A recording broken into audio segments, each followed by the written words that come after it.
JINNY Reacts. Hey, welcome back to my channel. Today I'm gonna try out a new setup. I just turned the camera from here to here. Hopefully it'll be a bit better and the lighting will be a bit better too. But today I am doing the part 2 of the Q&A that I promised, which would be on working here in Korea. So you guys asked me a whole bunch of questions, which I'm super thankful for, and I've kind of categorized them. So today I've got 7 questions for you, and let's just get into them. Let's go. So the first question is, where did you find your job? So I personally found my job on a website called Dave's ESL Cafe, like something like that. He has a page full of jobs for people who are looking for jobs in Korea. They are all teaching jobs. I haven't seen any other jobs on there. So I found my job personally there, but another place to look for jobs is actually Craigslist. I know that it sounds like a dodgy place, but in Korea it's pretty legit. But you can definitely find a lot of part-time and even full-time jobs on those websites. If you want to go through a more official method, there is a place called Kovia, which actually my friend works for, and it is a great system for anybody who wants to teach at schools here. They will screen your resume and kind of connect you up with the school and be that middleman. So if you're looking for something more official and permanent and long-term, they can be the middleman that negotiates with you. One tip about looking for jobs on the ESL board as well as Craigslist is make sure that they rule up a contract with you, because it is actually illegal to work for a company here without a contract. So make sure you get some sort of contract ruled up that states, you know, how many hours you should work and the rate of pay and stuff like that, so that way you essentially have something to prove that you work there and there's a responsibility there. So the second question that I got a lot of is, what's my degree and what degree do you need to teach English here in Korea? My degree has nothing to do with teaching. I did a animal and veterinary bioscience degree, so I am actually a animal genetics major, so it has nothing to do with teaching. And here it doesn't matter as much if you have a teaching degree or not, unless you are from a country other than America, England, Australia and New Zealand, I believe, because those are the 4 countries where they look for native English speakers.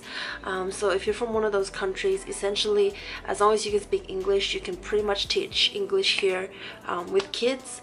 But you do need at least a bachelor degree. Most of the places here says the minimum requirement is you have completed a bachelor degree. However, if your bachelor degree is a teaching degree, you can actually ask for higher pay, and that's where the teaching degree kind of comes in.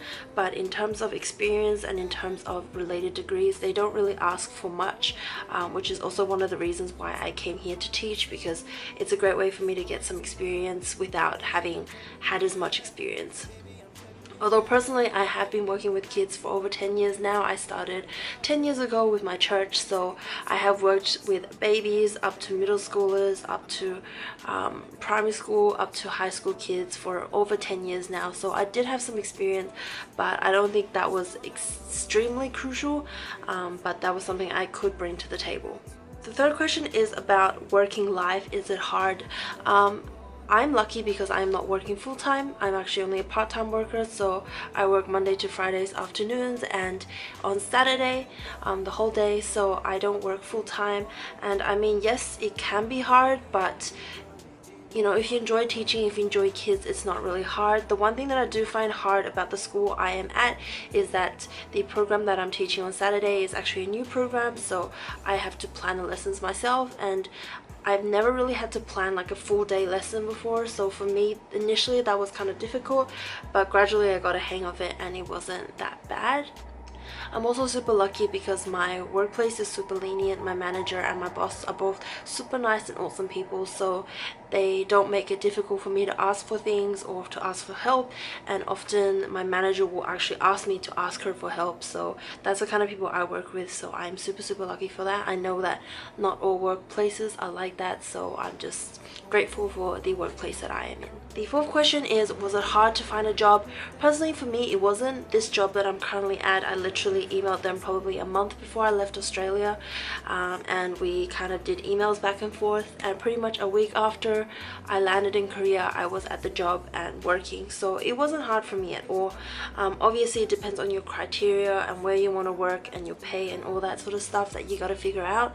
But for me, I literally didn't have that much requirement from my workplace. I just wanted a place where I could teach, so I got a job really quickly. And yeah, again, I was just really lucky, I think, because I know not everybody is able to do that. So somebody asked if the working environment is similar to the Korean dramas. I think you have to remember that Korean dramas are always an exaggeration of reality, although some issues might be similar, but like there's definitely no like violence in the workplace. There's no like shouting, there's no kimchi face slapping or anything like that. It is, you know, but every workplace has its good things and bad things, and my lighting just changed, but we'll be okay. But yeah, it's, you know, gotta remember, drama is a drama, reality is different. And like I said before, I'm lucky because my workplace is super nice, but I have heard horror stories from my friends, but they're not even close to what dramas point them to be. So don't think about drama, it's not similar to the Korean dramas. The sixth question is, how much Korean do you need and what Korean level is needed to work in Korea? So for me, I'm lucky because the school that I'm working at did not require me to know any Korean. So most schools here don't require you to know any Korean. They're mainly looking for native like English speakers. Some schools do advertise for dual language teachers. Obviously if you don't know any Korean, don't apply for that because they're looking for someone who is fluent in both Korean and English. If you're thinking about jobs outside of teaching, of course you're going to need to know some Korean, unless you're working at an international company in which it is a branch from your country, because in there they probably don't even need you to speak Korean because you're just dealing with people who speak your own language essentially. But if you want to work in a Korean company, if you want to apply for a job in Korea in a Korean company, you definitely need almost up to level 5 or 6 Korean, because that's when they teach you more business-like Korean. So essentially level 1 to 4 is very conversational Korean, and you can definitely survive and pretty much know Korean fluently by level 4. But level 5 and 6 is kind of your business language. So if you want to work here, if you want to be able to successfully climb the business ladder here, you need to have level 5 and 6 Korean.